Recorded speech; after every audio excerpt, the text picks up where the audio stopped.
And now, from beyond our dimension, this is the JeffMara podcast. Here's Jeff. My guest is Carina, alien-human hybrid that is here on a very important mission to share information with humanity. Carina, welcome back. It's great to have you again. Thank you, Jeff. It's very nice to be back again with you. Carina, how did you discover that you are a hybrid? Oh, it's a long story, but to cut it very short, it has to do with the history of humanity. All of us are more or less a mixture of different races from space that have visited Earth during many centuries or thousands of years or millions of years. So there have been, from the very beginning, people from other civilizations, maybe our galaxy, maybe other galaxies, at least from other solar systems that have visited Earth. And not only that, they're settled on Earth and lived here for a long period and started civilizations which have later either died or disappeared, or they have left Earth, or I don't know what. It could have been things like Atlantis, volcano activity and the other things that have forced them away. And so others have come. We have traces of these foreign races everywhere in South America, in Peru, in Colombo, in the Far East, everywhere. There are traces of them. And of course, when they came, there were always a few of them staying. And so they mixed with each other and with those who were here already, and so on and so forth. And in the end, the race, which we call humans, landed here somehow from some other place. And they mixed with us, and we mixed with them, and made children and all that. And in the end, we are all more or less, most of us at least, more or less hybrids. Some to a lesser degree, some to a higher degree. I was informed by a few of them not so long time ago that I was a hybrid of, I had been so-called, it's not genetically manipulation they're doing, it's more it's more etheric, it's more the aura that you notice, it's more the consciousness. So they told me I'm approximately 51% extraterrestrial and maybe 49% human, or so about. And very many people on Earth right now are a mixture.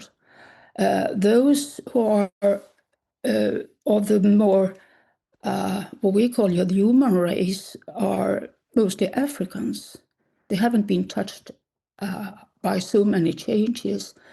But if you recall Atlantis, for instance, there were lots of aliens that had inhabited Atlantis at that time, these many years ago, and mixed because they traded with humans all over the Atlantic, all over over the Mediterranean, and even as far as Egypt and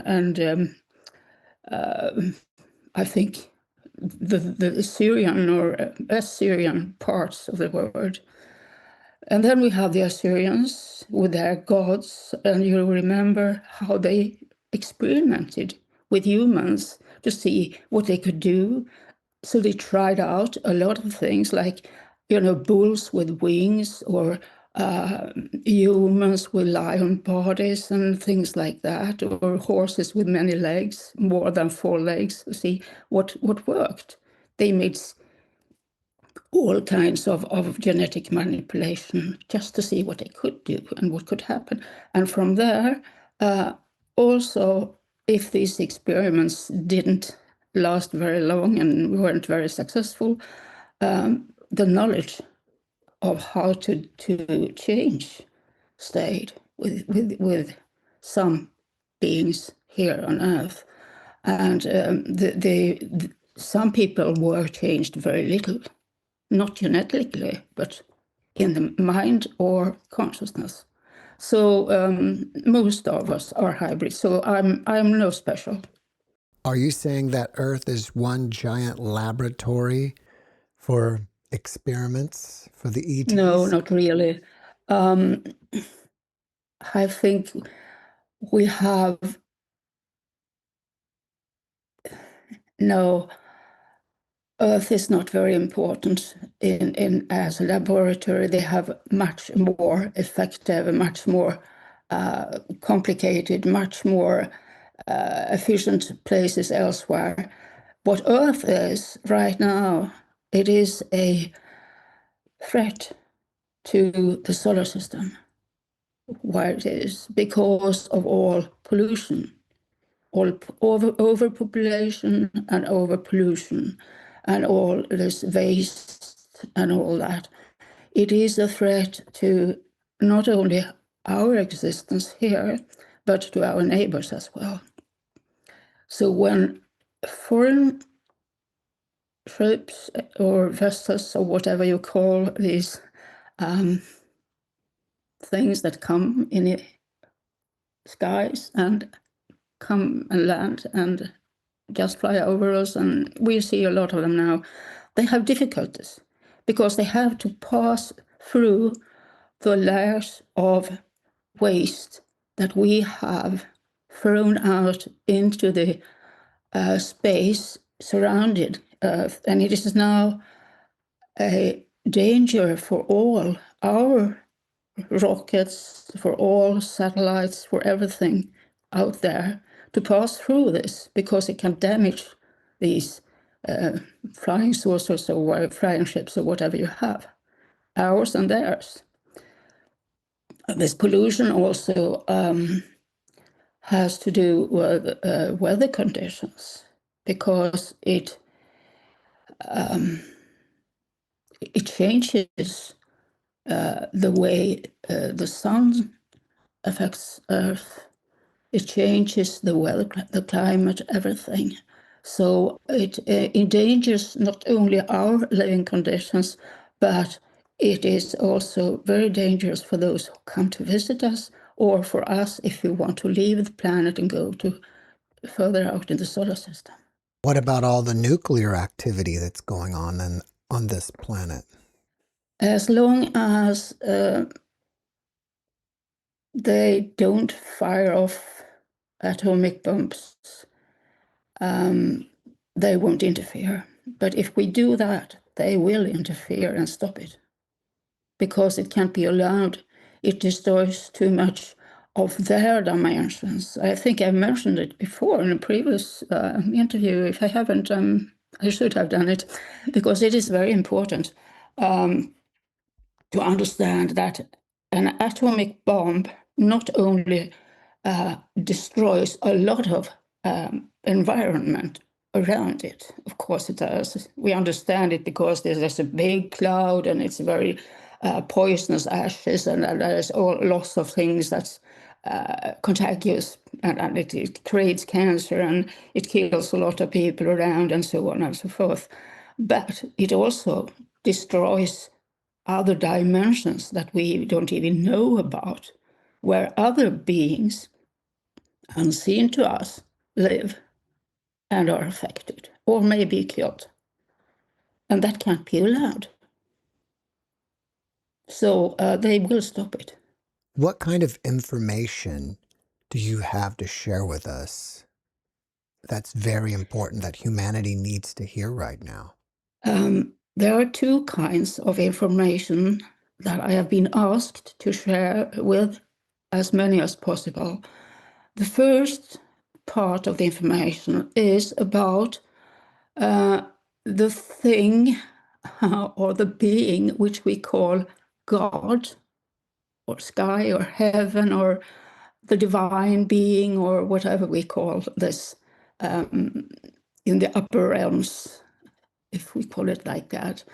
And the other thing is about those extraterrestrials who will come, who will visit us, who will join us, who will cooperate with us on certain conditions. And I want to tell people when they come, how they come, and how to prepare for this, so that people should be calm, happy, expectant, and not frightened. But first of all, I have been asked to, that there has been a lot of misunderstanding when it comes to the concept of God, because old religions have had experience of divine beings, of the divine, and we have all heard in our religions talk about this God or these gods, if there are many, and there are many in some religions, and there are just one or a few in other religions, and everyone is more or less affected by the idea of the divine that we have got through the religions, and they are mainly wrong. They are wrong so because they have tried to make it understandable to people. And having done that, they have changed the truth into a myth to make people understand. And this myth has become the truth. But the truth is what we call God, or the gods, if we believe in many gods, is not a person. It is not a father. It's not even a winged being. It is not a being at all. I think this sounds... People don't believe me. Yeah, I don't care. But people should understand that if they listen to science, they get a lot better understanding of what God is than if they read their holy books. Because the holy books, the Bible, the Quran, other books, the holy books of Hinduism and Buddhism and so on, tell stories in a way that people should more or less understand. And they are from the beginning, very, very old. And science wasn't developed the way it is now, as now. So it couldn't be explained in any other ways than God is like a father, or the angels are like humans but with wings and all that stuff, which is not true. So if you go to science, you get a more complete and better picture of what the divine really is. Excuse me.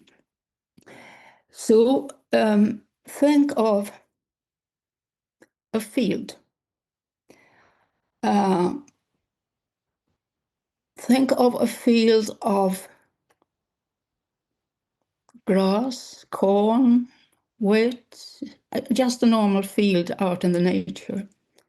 But take away all that is physical.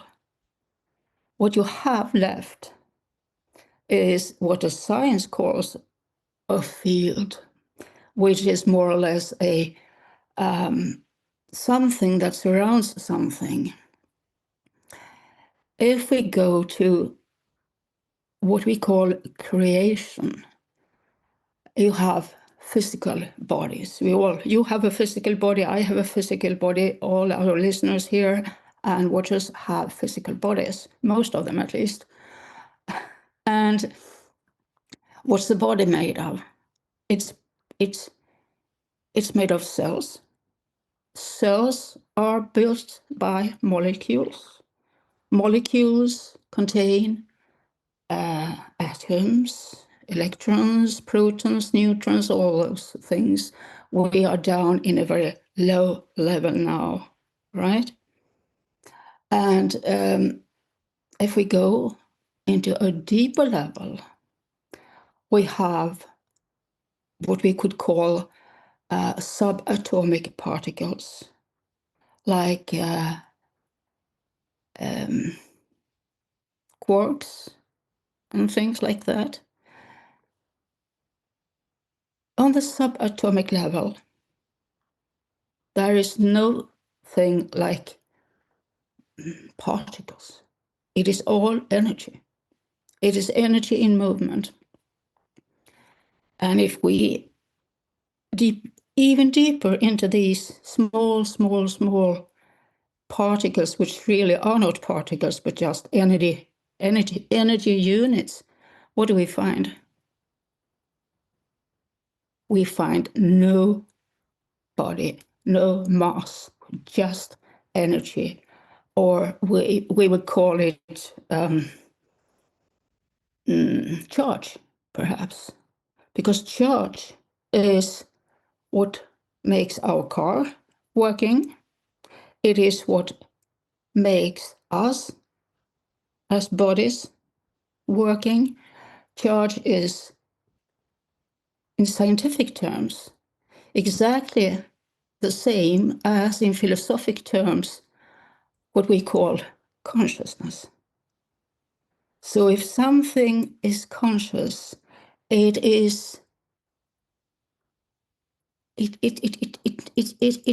doesn't mean it uses a brain, because consciousness is connected to the soul and the brain is connected to the body. So it has a soul. Every consciousness is also a soul.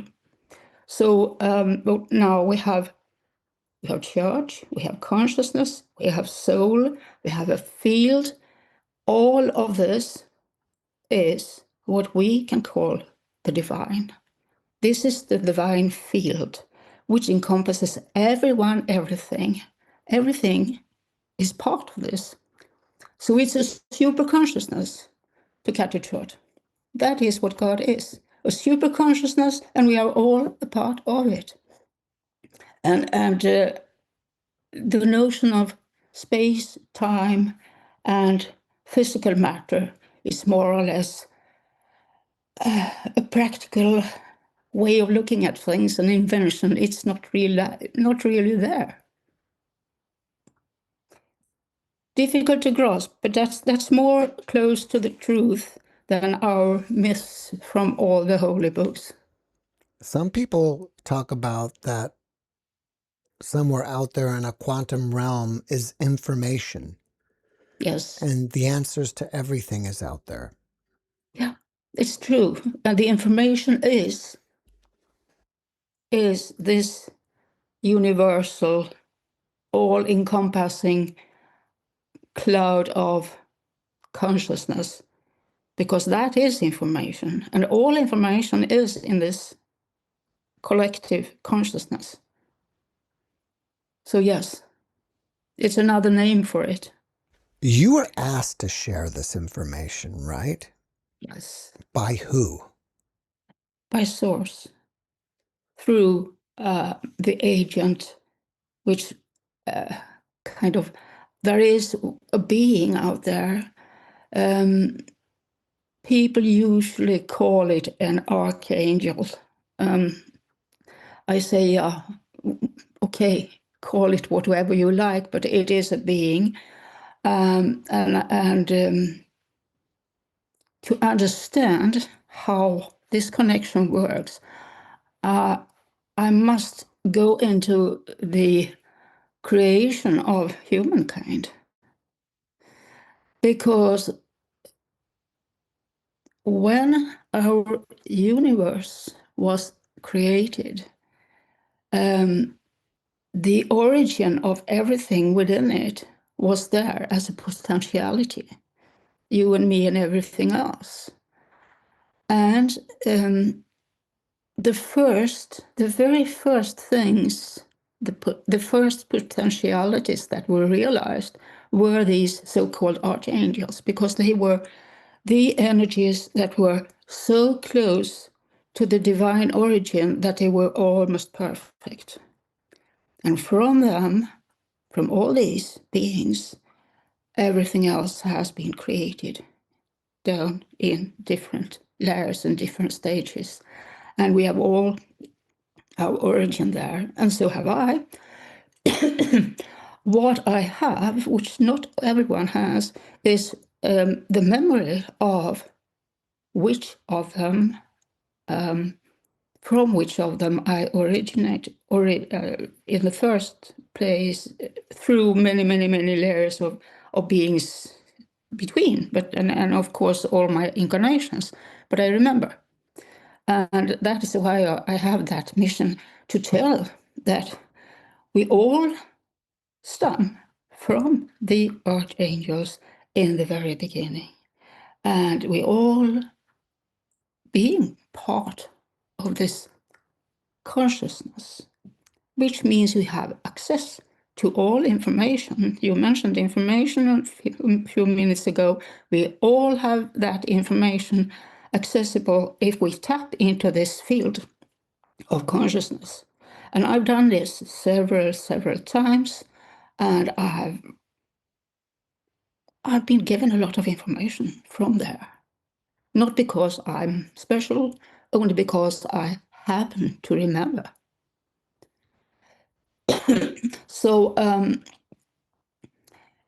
my connections to the archangels is from my childhood, because I already as a small child, I remembered when I, shall we call, not separated, because that means we are not in contact, but became a separate part, an individual. And it is a very long time ago. It's millions of years ago. But it happened. And it's probably happened to all of us. So that's why I have this strong connection to them. Now, to answer your question. So this divine field that you spoke of earlier, wanted you to share this information, and the way it contacted you is through the archangels.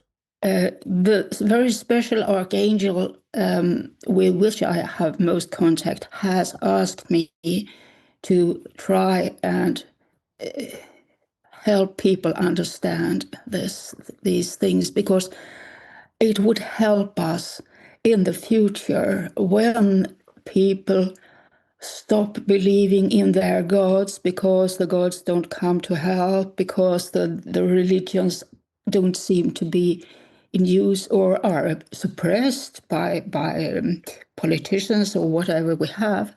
And people need to know that, quite apart from what they think, what their holy books have taught, what their religions have told them, and if their holy places, churches, temples are torn down, it doesn't matter. This divine field is always there, and they have all access to it always, with no exception. And that is to help people not to despair when there will be wars and disasters and things. You were also asked to share information about the ETs and what they're doing around us, right? Yes. What's going on with them and why are they here? It is a lot of people who have already been in different media and told about this. I know Elizabeth April has told about it by remote viewing. I know the Bashar has, Daryl Lanka and Bashar told about it, and several others. And we all agree upon the same thing, that they will come. And not only that, they have always been here. We have people here, beings here on Earth, who are most definitely of extraterrestrial origin. I'm talking about the Yetis, the Sasquatch, who are of another race than us, but there are a few of them still surviving in the mountains in northern United States, Canada, I think, and also in the mountains of South America. And there have been photos of them. They are the remains of previous inhabitants. But there are also those who are here who have mingled with us, who are very much like us and who can make themselves look like humans because they are shapeshifters. So they look like us, but they are not from here. They are not of our race. And they live with us, among us. And you can come upon them on the street and you don't notice because they look the same. How do you tell they are aliens or they are extraterrestrials?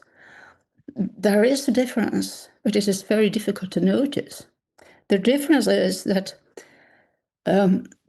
if you have, say you have a visitor at home, you have friends at home, coffee, tea, just something, and you sit together and you have a nice evening, or you have a nice evening out and have a beer together, or whatever you do.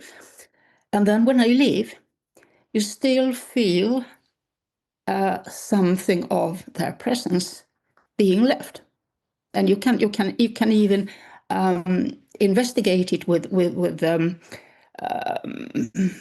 divining sticks or whatever you have, or divining rods or whatever, and find out there is something left of them, some energy left. The more extraterrestrial this being is, the less is left. So I visited a friend a couple of weeks ago, and she said, when you had left, it was absolutely empty. There was nothing there. And there should have been some energy left. It was nothing. And I said, I don't leave any energy behind me for very obvious reasons, because I don't, I look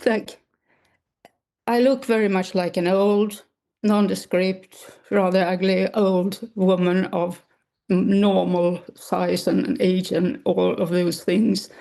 And it is a very good cover, because no one, absolutely no one would understand that I have more of the extraterrestrial energy in my being than physical matter. So they don't know. And I have been raised as a normal human girl and woman all my life, so I'm used to it. But I've always thought of humanity as they and not us. So there are already those here to prepare the ground, so to say, and they will come. No invasion. There will be no landing on the outside the White House. No football arena. No such thing. There will be a few people coming, extraterrestrials coming to contact certain elected people to start with, then with small groups, and then when they are kind of comfortable with that, they will start coming more and more and they have already started, but in such a small scale that it's not noticeable. But they will come more and more in the next years, in 27, 28, and so on. You will notice more and more, and you will also have more people looking up at the sky and say, hey, there is a flying saucer up there.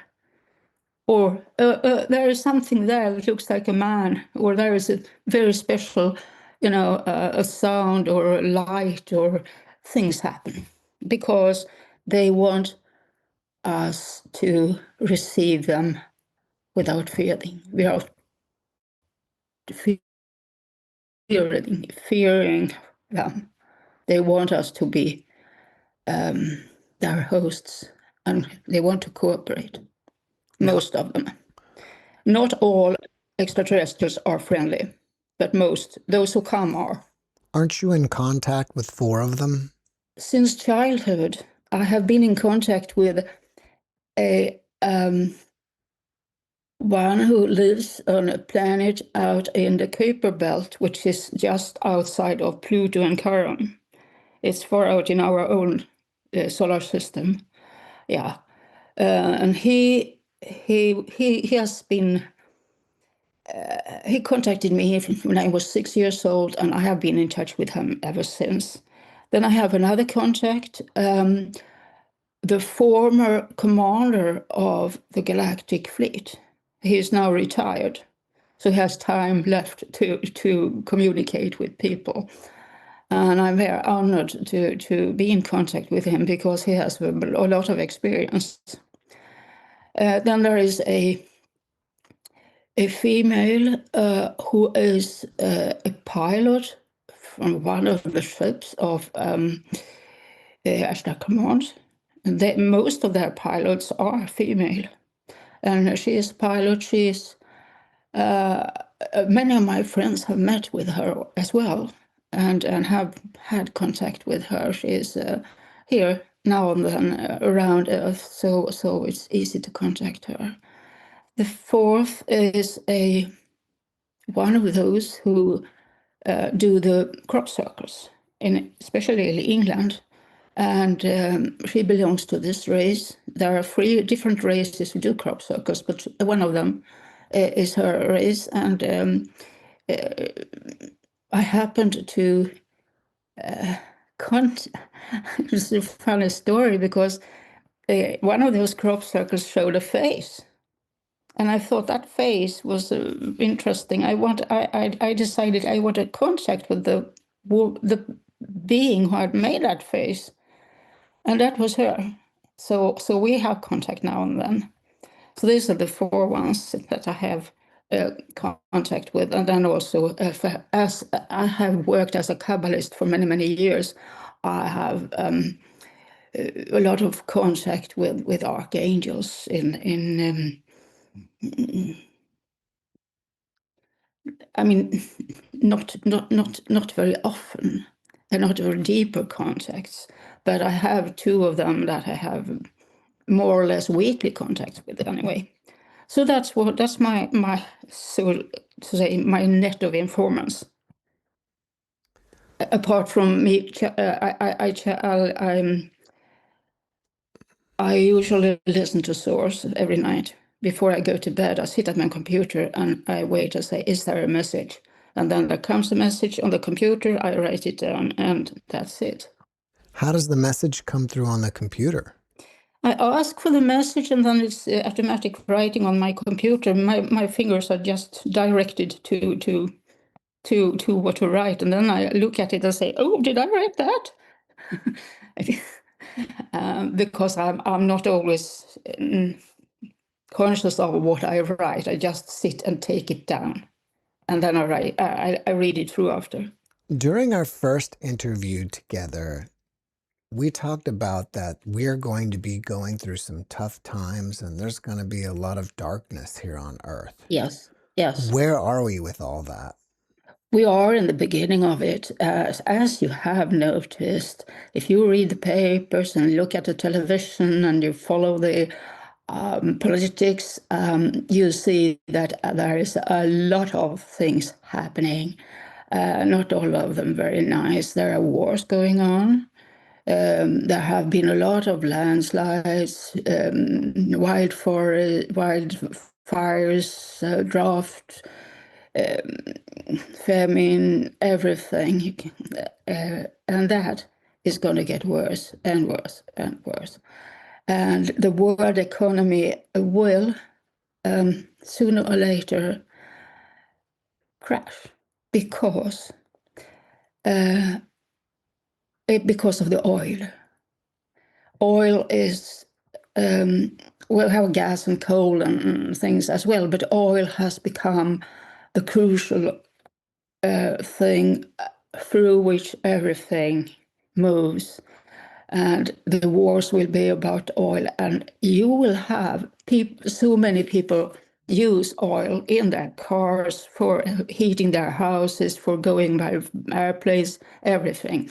and all industry and everything. But we all know that it is not sustainable.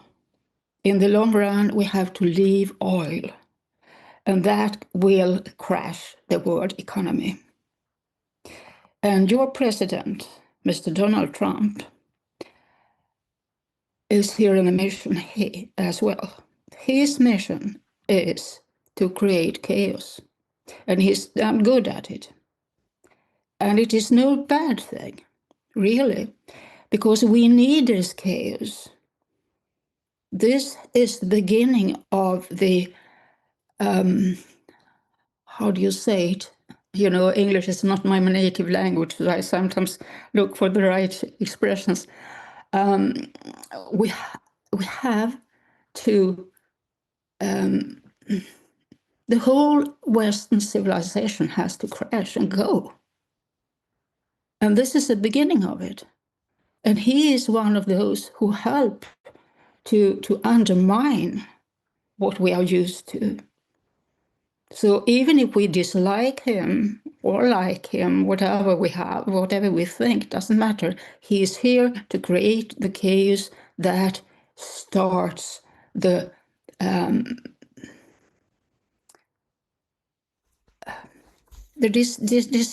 disintegration of the whole society.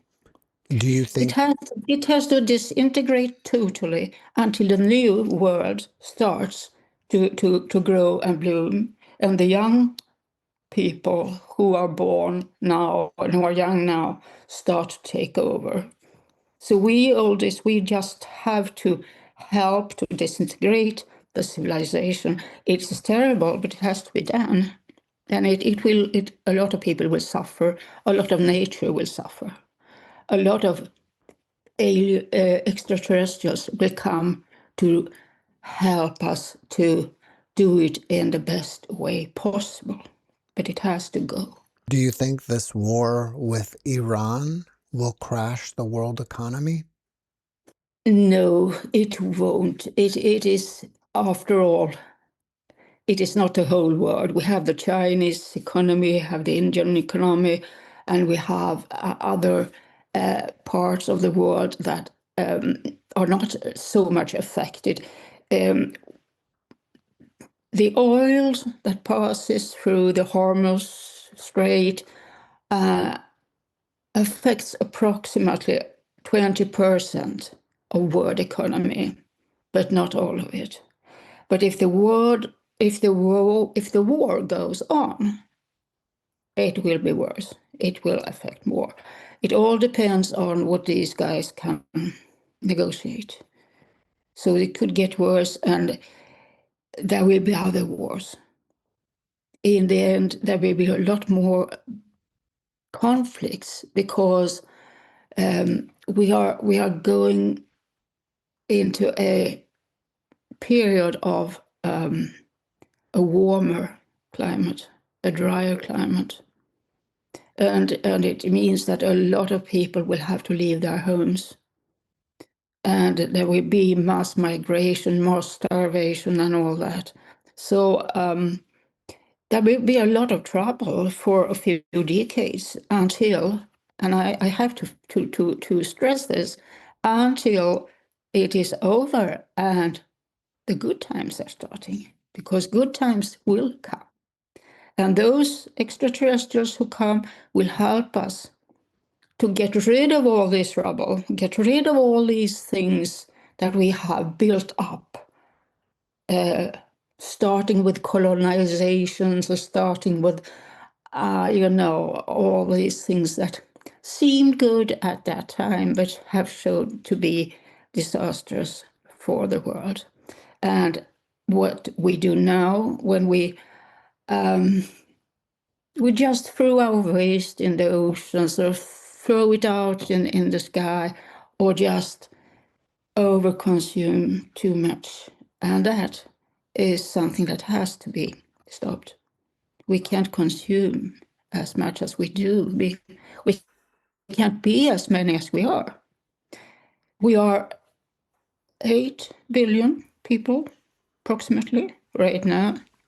And the world can feed 3 to 4 billion, not more, if we have food for the day. How is the Earth going to depopulate? Through wars? We are already doing that. As you notice, in many countries, the birth rate is not growing. It's people don't get more babies. Many families decide, no, we aren't going to have any babies. So there will not be so many births. And so many people will die from all these calamities. So the population will, without any further ado, will kind of, it will happen naturally, or by wars or by illnesses and things like that. And people don't want children to grow up in a surrounding where there is, all kinds of threat. They just want it. So it will happen naturally. I think Elon Musk said that it takes about 100,000 people to run a country. That's like the minimum population you need. Well, in a way, he may be right, but to run a country, you need one person who is wise enough to run it, and who is wise enough to have helpers to run it. I don't think you need 100 or 100,000. I think you need one who is a little bit wiser than Elon Musk is. I think what he meant. We don't have a lot of those. I think what he meant is all these people are needed to kind of run all the different industries and all the different services within the country. I understand that, but no, in the new Earth, as we will have it in approximately 50 to 100 years from now on, there will not be so many industries. There will not be so much of that kind. That so many people are not needed to run it, really. First of all, AI will take over a lot of things. And second, all these industries we have now, many of them are polluting the world and have to kind of be stopped completely. The new Earth will be a much greener, a much more natural world than ours. It will be such a change. That's why the present world has to be torn down. Will the ETs be governing this planet? If we let them, we have the choice.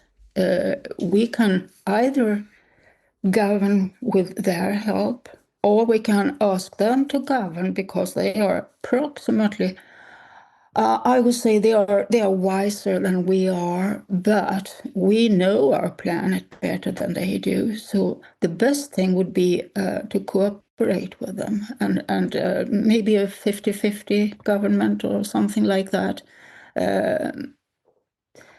In the beginning, with all these changes, we have to trust them to know better what to do. But then they will teach us, and we will help them and teach them how we have what sources there are to explore, what to do and what not to do. I think a 50-50 cooperation would be the best thing. But we don't want them to take over. We still want humanity to have a say. How did you meet these 4 different ETs that you're in contact with? The first one who lives on that planet in our solar system approached me when I was a kid. I was 6 years old. I hadn't started school yet. It was my last summer holiday before school. And he moved me from where I was to another place out in the archipelago, put me on an island, a small little island, not bigger than my bed, and said me to wait there for people to come and fetch me. And I said, I don't want him to come and take me from here. And so I stayed there. And he kind of listened to this and put me back again on the shore where I was in our house. And that was my first contact. And I was amazed first of being transported to some other place out in the archipelago, just like that. And of him also listening to me and doing what I asked him. So we had a very special relationship. He was and is of a race that I call lizard. It is not, he doesn't look like a crocodile or so. He doesn't look too horrible. He's something in between in size, a bit bigger than man, 2.5 meters something. But he is half lizard, half man in his face and his movements and his body. And he's been with me all my life. Is he the same thing that people would call a reptilian? He is of the reptilian race, but he lives alone on his planet with others who are AI-generated beings. And but he's a reptilian, yes. But he's one of the kind ones, or more or less kind ones, at least. But one shouldn't try to contact them because many of them are not very good, not very nice guys at all. So I don't recommend people to, but this special one has taken an interest in me and has helped me on several occasions. The other ones have been by remote viewing. Then I also have a contact. I can say friends, but I have contacts through the Council of Nine, which is a council composed of representatives of all inhabited celestial bodies in our solar system, inhabited by consciousnesses. So there are humans and human-like beings from a lot of celestial bodies, moons and planets in our solar system in this council. It's just been going on for I don't know, millennia probably. I was helping planet Earth had a representative there for a very long time when I was younger. And for some reason, he contacted me and said, hey, can you help me deliver messages? And I did. When he died, I was asked to join the council. So I'm there and I get the information from there as well. But that information only concerns our own solar system and nothing else. Have they ever revealed to you when complete, open, full disclosure will happen and they'll be walking among us on planet Earth? They say like this, Pentagon will never give a full disclosure because they are too much afraid of doing it, because they have kept it for so long now, so it will be a disgrace to them to disclose. They won't do it. They simply won't. But the extraterrestrials themselves will come, they will tell, they will reveal, and they will tell us our history. They will tell us about what happened, both in old history and some years back. So we will get all that information disclosed, but by the extraterrestrials and not by Pentagon. I read somewhere not too long ago that who's going to disclose ETs to the world most likely may be the Vatican. I think the ETs will show themselves to the world so that the disclosure won't be necessary at all. They will be here. Everyone will see them. Everyone will meet them. And everyone will understand that they are absolutely no threat to us. And when we understand that, we will receive them, we will start to cooperate with them. And all those talk about disclosure and who is going to do that, it won't be interesting anymore. So don't wait for disclosure. Wait for them to come and show themselves to you instead, I would say. What can I do to get an ET on my show? First of all, have some patience, because an ET is a being more or less human-like, coming from another solar system with another biological, what do you say, with another biology, meaning they have bacteria and things that could contaminate you, and you can contaminate them. This could be deadly. So first of all, you have to be quite apart in a side of the room, not close, not too close, because it could be dangerous. Second, they need to learn to live on planet Earth and to survive here. It is not so easy for all of them, because they don't eat and drink as we do. Most of them take in their nourishment through the skin, and we don't have those conditions that they need to survive. That's a very different, very different way of living. So we have to provide them with means to survive. We have to provide them with means to keep apart from us and not get ill. And then there is the question of, how do you communicate? Do you use language? Can they talk? If they can talk, how do they talk? How do you communicate? Do you use, well, what do you use? We don't know. They have to decide what they can do in order to communicate. We don't know that yet. At least. But if all these three things are fixed, yeah, you will be able to have them in your program. I think at least they have the technology to interface with me using this Zoom program, and they can do it from their ship, so they don't even need to be here physically. That's right. They can. Oh yes, they can. They can communicate telepathically with anyone already, so it's no problem. But if you want your audience to hear them and to know, you have to convert the whole thing into understandable language. Yeah, that's a good point. Yeah. Maybe they'd have some kind of language processor that could process their language into English.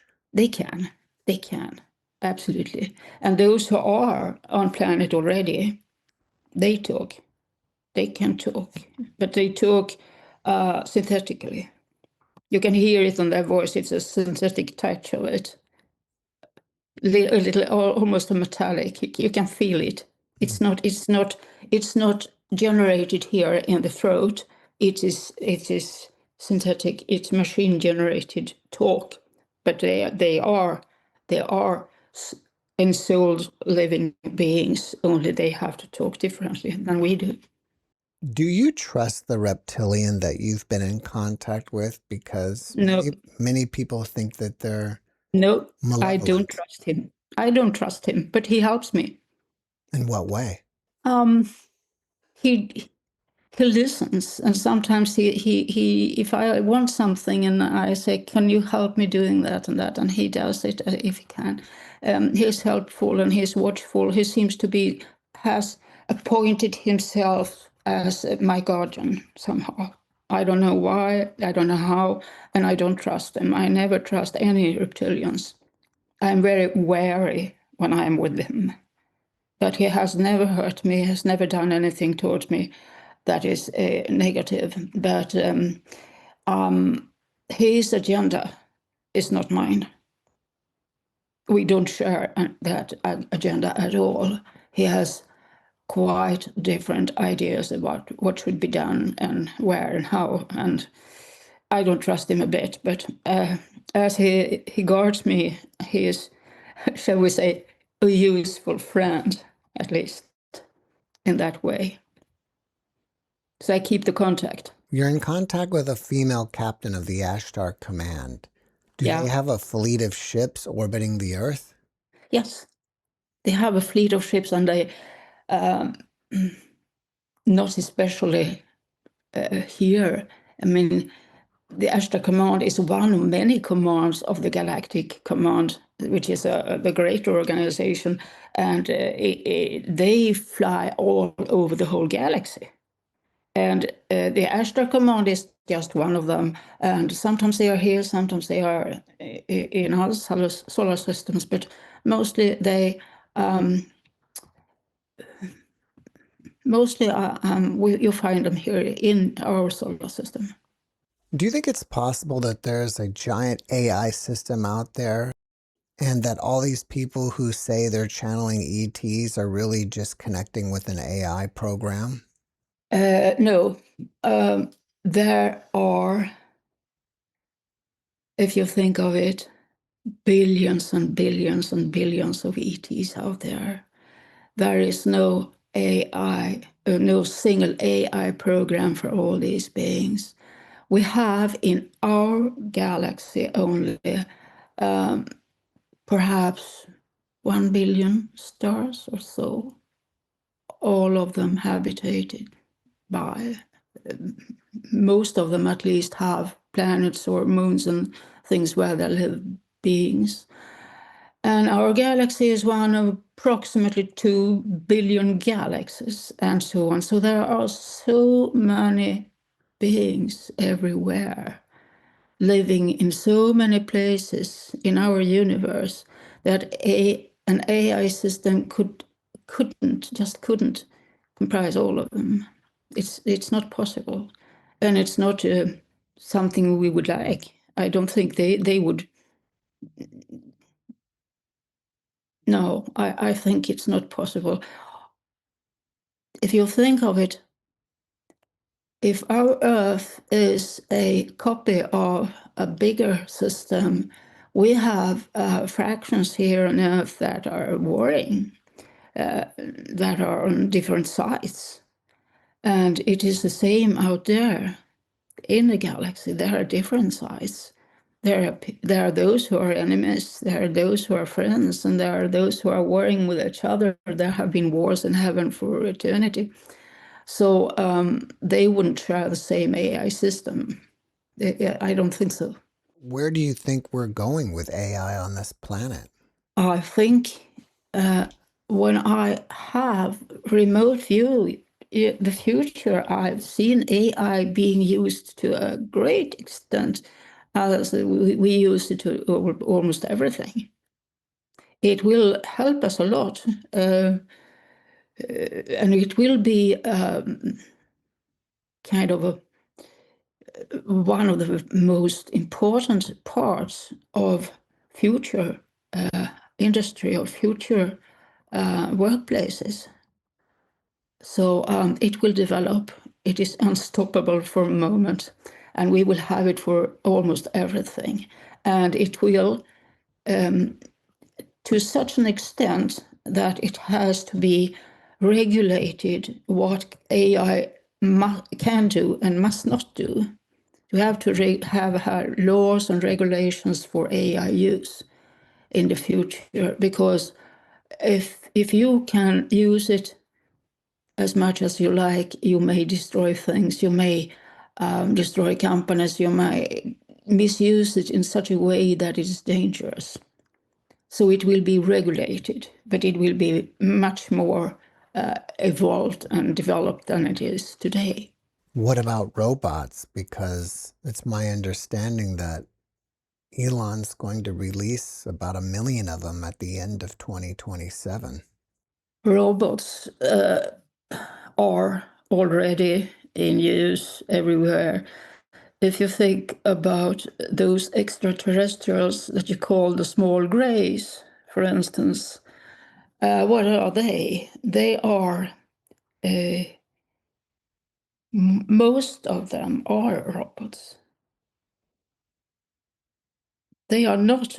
You have to understand that there is an intelligence, a living being, a soul with a body of a kind, or there is a machine with a body.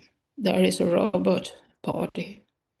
But the small grays are mostly robots already, and of course Elon Musk and others want more of them here because they are useful. And but same as I said before, they have to be. You can't just let them do what they think, because they have a tendency to do more than we want them to do other things than we intend them to do. It's not like a lawnmower that just moves in the directions it's made to move. These beings can do things that are dangerous, that are unmoral, are they could be too many. We don't want them to take over. People talk about groups out there recovering crashed UFOs and reverse engineering them. But what if they recover these gray aliens and they reverse engineer them as robots to work for us? As far as I know, there are a few people who have recovered crashed vessels and taken them to places where they are investigated and reversed engineers and they have perfect copies and everything. There are also a lot of extraterrestrial beings being found and recovered. Most of them die. A few have lived for some time, and I would say I would not like to be an extraterrestrial crashing on Earth, because what I would experience would be like being in jail. It is not a nice experience at all, and you can't be helped. You have no doctors who can help you. You have no help at all. You will feel like a fish in a net, totally isolated, totally desolated, totally everything. They are not well treated because we don't know how to treat them. We don't know their biology well enough to keep them alive. Earth is dangerous for them. It is terribly dangerous for them to crash, to survive. There is very seldom they get help. Many contactees talk about that the mantis beings appear to be the ones that are in charge of the grays. Do you know anything about that? No. No, I don't. I know nothing about that. Yeah, when they're with the grays, usually there's one mantis being that'll come in and appears to be in charge. It's quite possible. And it makes sense if they're all robots. It makes sense. I haven't investigated that at all. I can't say, but it sounds possible. What about the theory that the grays are us from the future? No. When I have remote viewed us in the future, it's nothing like the grays. We know. I think when you talk about the grays, there are different grays. There are the tall grays, and then the short grays. There are the grays that are robots. There are the grays who have souls. So there are different gray races to start with. And I don't think, and I have not come upon any kind of connection between us and them in the future. But I have only remote viewed the next 200 years. So what happens after that, I don't know. How can we prepare for what's coming in the future, both good and bad? What we can do is not what we will do, but what we could do and can do is to get rid of fossil fuels and start to replant the woods and clean the oceans. That is what we should do to get everything in order. But we won't do that. We will still drive our cars. We will still use oil to the very end. And sadly enough, people cling to the old habits as long as they can, because their private economy is always more important to people than to save the planet. It is a sad thing to say. It is something that makes me very sorry, but it is the truth. People look to, first of all, to their own family, their own safety, their own economy. Then, if they can afford it, if they have the time and the interest and the understanding of it, they will, of course, do these good things as well and help to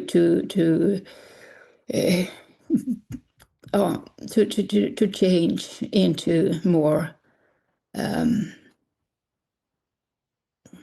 into better ways of living in all things, both environmental, climatical, economical, all these things. But as long as people are worried about their own private life and private economy, it won't happen. That is the harsh truth. Well, what can we do individually to prepare for the future? To not fear. Get rid of all negative feelings. Be positive. It sounds like, it sounds silly to say it, but it's what's needed. If you start to worry, if you start to fear, if you start to have all these negative feelings of hatred or doubt or diversity of, everything is so bad, it's going to blah, blah, blah, nothing good will come out of that. But if everyone thinks, well, here I am, what can I do? What should I do? And then do the best possible of your life. And always think positive, because it has an impact. If everyone would think positive, the bad things won't happen. So it isn't just a way to kind of get away with it. It is a way to get through it with a pure heart, with a pure conscience. And the best way to get through it, I think, is to do it together. Listen to others, keep together. There is always a group to belong to, a family, a community, friends, or whatever you have. Help each other and keep together in small groups. So, and encourage each other. There is always someone who is a leader of a group. There's always someone who takes initiatives. There is always in a group someone who comes up with good ideas. Listen to them and keep together. Love and hope and such things, they are not just words. They are the things that anchor us in our present time. Love and hope. If people want to ask you questions, are you willing to give out your email address? Yes and no. Last time you and me talked about this. I said, yes, of course, let them come and ask me everything. And let me say this, if they have questions, I'll be happy to answer these questions by emails or whatever means we have. But so many wanted sessions with me that I would tell their future or things like that. And I'm not able to do that because I work full time. I cannot take on any people and doing sessions or things. At least 200-300 asked for readings. I don't do readings. I can do readings, but I will not do it because I'm not here. It's not my job to do. It's not my mission to do. So I'm sorry to say from the very beginning, please don't ask for readings. I simply haven't got the time. I'm here on a mission. I have to devote all my time to do what I'm here to do, to help people handle their present time and their future and get the information they need to live a good life for the rest of their lives. And that doesn't include readings. I'm sorry. So, but if you have questions of all other kinds, you are welcome. And I think you give out my email address in your program, right? Yeah, I will put it in the description below. Okay. Yeah. So everyone is welcome to ask questions about anything. Well, do you have anything that's up and coming that you want people to know about? Well, I am currently rewriting all my old compendiums and papers from all the lessons and groups I've had for the last 40 years, because some of it is very dated and needs to be rewritten. So I'm currently doing that, and I'm also writing on a book about climate change and the result of climate change. I would like to do a tour, a lecture tour, if possible. But as things are right now, I don't have the economic means to do it. It's rather expensive to go around in the United States and staying at places and giving lectures. But I would like to do that. I did it in my countries years ago, and it was very successful and drew a lot of people. And I met a lot of people that way whom I would not have met in any other way. So that was good both for me and for them. And I think we all had very good times. But nowadays, lectures are not so common. People do everything at the computer. People do everything through social media. So I will have to turn to that as well in the future, but through the email or through your podcast. And maybe you could do a live lecture on Facebook. I've thought of that, yes. It is a possibility, but let's wait a few months and we'll see what comes. But yes, I'll probably do that. I will probably do a lot of things I haven't done before. Because people want it and people need it. Carina, before we finish up, can you leave us with a last positive message? I would love to do that, and I will do that. And I will start this message with saying that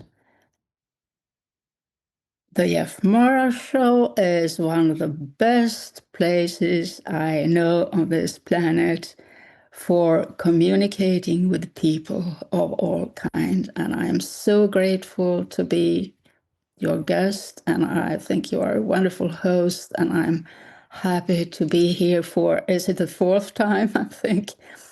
I think so. And yes. to all who listen and all who watch, I would like to say, hey, you are not alone. We are there for you, all of us. You are not alone. And you are loved, you are cared for, you are watched, and you will be helped. And don't think, ever, never think you are forgotten, you are alone, or that you are kind of lesser worth. Everyone is important. Everyone is important. And we all must keep together, you and me and the extraterrestrials. And we are not alone. Thank you. Carina, thank you for your message, and thank you for being my guest. Oh, it was a real pleasure. Thank you so much.